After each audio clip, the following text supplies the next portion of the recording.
The Apple Watch Series 8 succumbs to the same fate the regular iPhone 14 line does. The iPhone 14 lineup was severely overshadowed by the much more impressive Pro models, and likewise, the Apple Watch Ultra stole the show, and so therefore, the Apple Watch Series 8 didn't get as much attention, and that's okay. Unlike the iPhone 14, which I just reviewed by the way, if you want to watch that review, click the card at the top right or check the video description. But as I was saying, the regular series of Apple Watches is already a very refined product, and now with the introduction of the Series 8, it only gets better. Useful upgrades to health tracking, safety, and connectivity makes this the best smartwatch out in the market even better. On the exterior, the chassis and overall look of the watch remains identical to the Series 7, with most of the upgrades being exclusively internal. Maintaining the same $399 starting price while offering an affordable alternative in the form of the brand new 2nd Gen SE makes the lineup of Apple Watches pretty straightforward for the average consumer.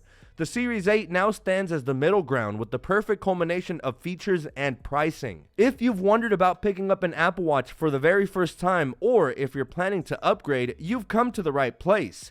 In today's video, we'll cover everything that's new with the all-new Apple Watch Series 8, and at the end, I'll give you my honest thoughts on what I think about it and how it compares to the rest of the lineup, including the more affordable SE, as well as the super premium Apple Watch Ultra. But before we start though, let's head over to a really quick unboxing, so without further ado, let's go ahead and roll that intro and get things started.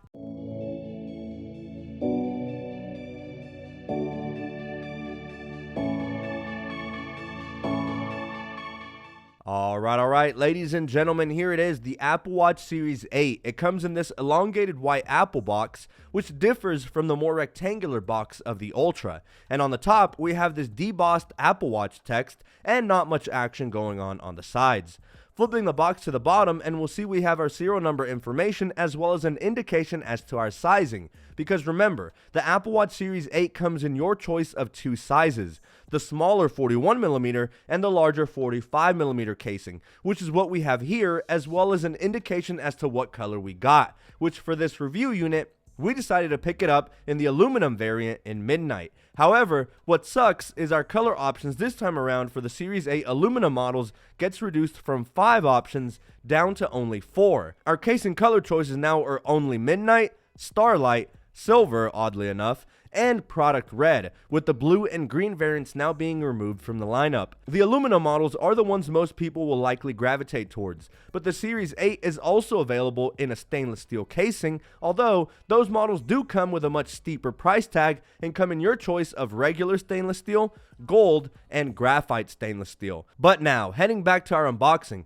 we pull on the two flaps on the box and unwrap it to be greeted by this nice graphic of the different casing colors with a plethora of different band colors and types. And then we notice we have two separate boxes, one for our band and one for the watch itself.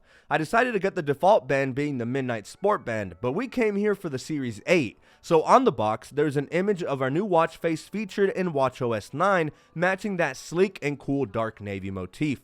So now, let's flip the box over to the back to find two green pull tabs that aid in this unboxing. Upon opening the lid, we're greeted to our Series 8 wrapped snugly in a color-matched little pouch, but first, our literature packet titled Designed by Apple in California that comes with our warranty and information guide, as well as a very minimalistic quick start guide.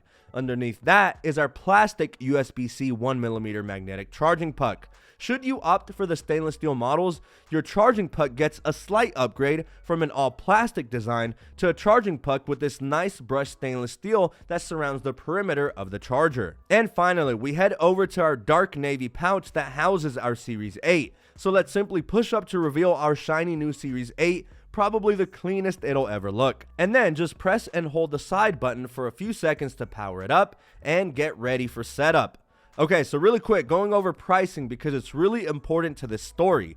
The official lineup Apple offers has the Apple Watch Ultra coming in with a starting price of $799, it being the most expensive of the trio.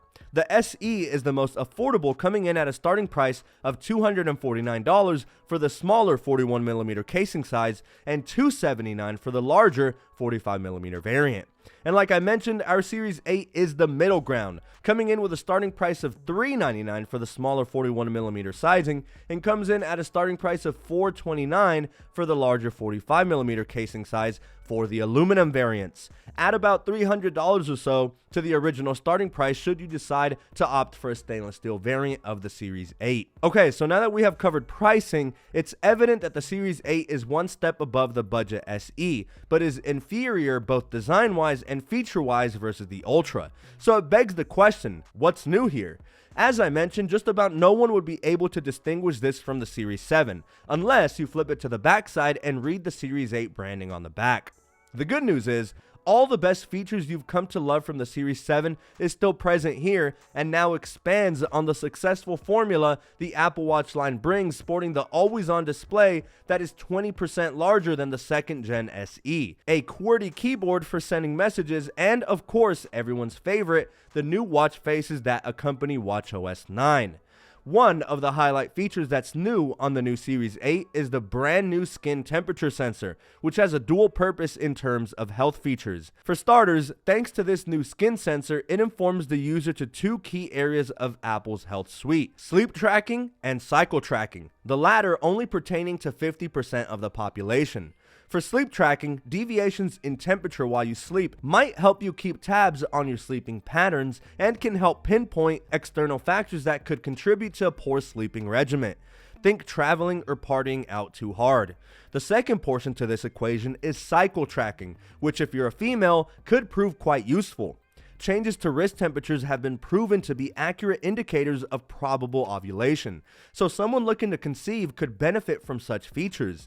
I think this new skin temperature sensor is game-changing, and best of all cycle tracking data is secured with end-to-end encryption, and data can be deleted at any moment. You're also able to dictate and have control over who you share this data with, be it your partner or perhaps a doctor assisting you with fertility. This is only a step in the right direction, and who knows what the Apple Watch can do in the future in terms of helping women keep a tighter tab on their cycle tracking. Another new feature that relates to your health and well-being is crash detection, which is also available on the new lineup of iPhones, which is a feature highly touted by Apple that could potentially save your life. Crash detection is a new feature I hope no one watching ever has to test, but sadly, accidents happen, and when they do, it's amazing to have such technology that can assist you in dialing emergency services for you should you be unable to.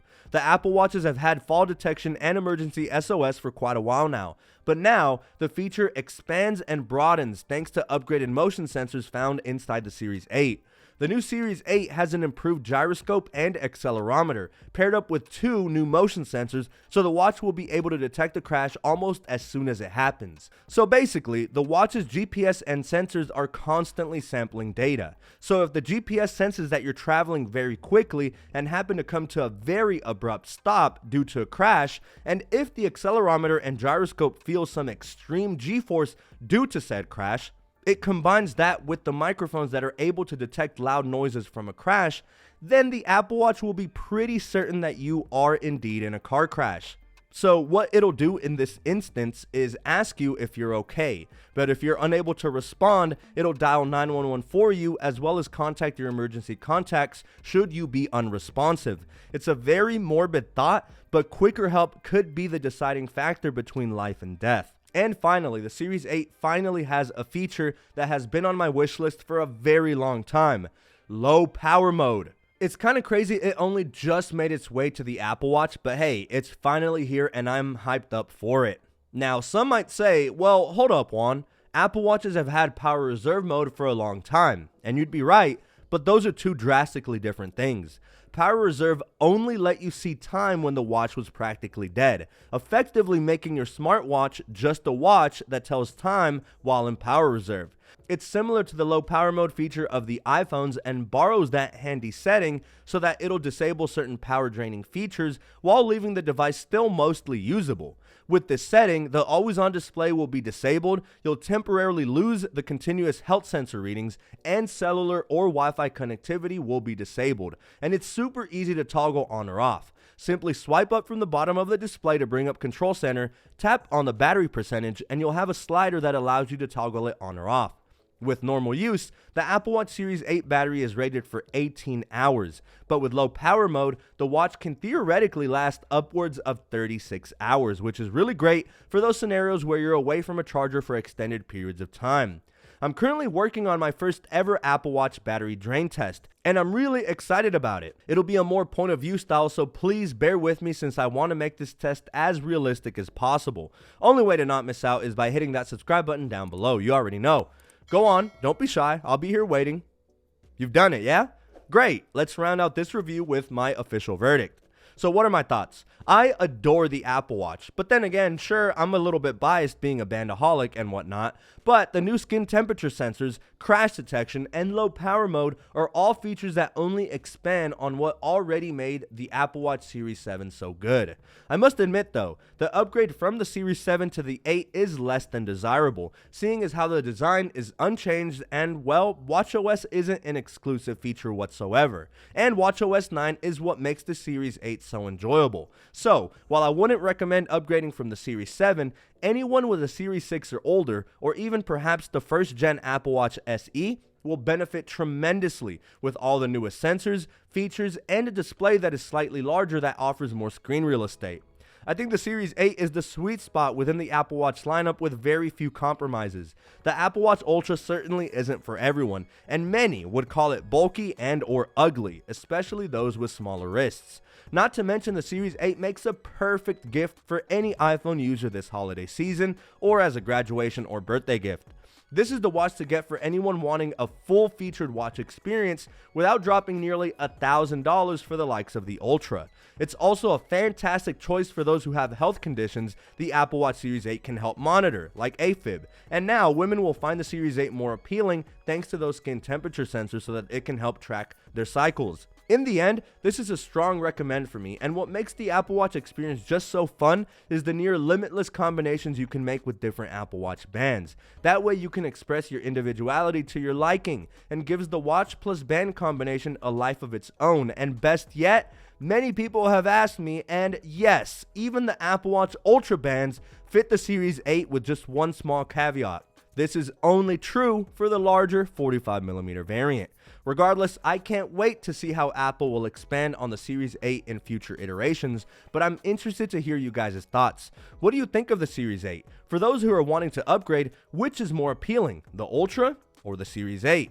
Let me know in the comment section below. I'm looking forward to making a head-to-head comparison of the Ultra versus the Series 8, so definitely stay tuned for even more amazing content just around the corner. Until next time guys, be safe, and I can't wait to catch you all in my next video.